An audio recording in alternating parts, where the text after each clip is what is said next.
Difference between assessment for learning, assessment of learning and assessment as learning. Assessment for learning का मतलब होता है सीखने के लिए आकलन, असेसमेंट ऑफ लर्निंग मीन सीखने का आकलन and assessment as learning mean सीखने के रूप में आकलन। असेसमेंट फॉर लर्निंग का मतलब होता है कि हाउ लर्निंग इज गोइंग, अधिगम जो है बच्चों की जो लर्निंग है वो किस तरीके से हो रही है। बेसिकली इसमें टीचर जो है बच्चों की जो प्रोग्रेस है उसको मॉनिटर करने का काम करता है।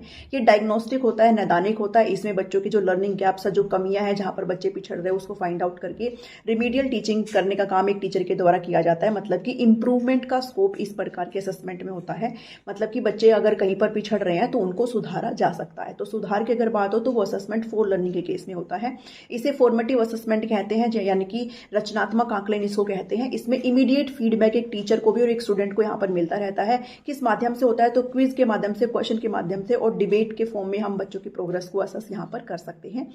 असेसमेंट ऑफ लर्निंग का मतलब होता है सीखने का आकलन। ये बेसिकली आपका समेटिव असेसमेंट होता है जो कि एंड में लिया जाता है। जैसे आपका मिड टर्म का एग्जाम हो गया, जैसे आपका जो एंड टर्म का एग्जाम हो गया, आपका यूनिट टेस्ट हो गया। बेसिकली इसमें ये बताते हैं कि जो आपके पर्टिकुलर स्टैंडर्ड सेट किए गए थे उसमें बच्चे ने कितना अचीव कर लिया है।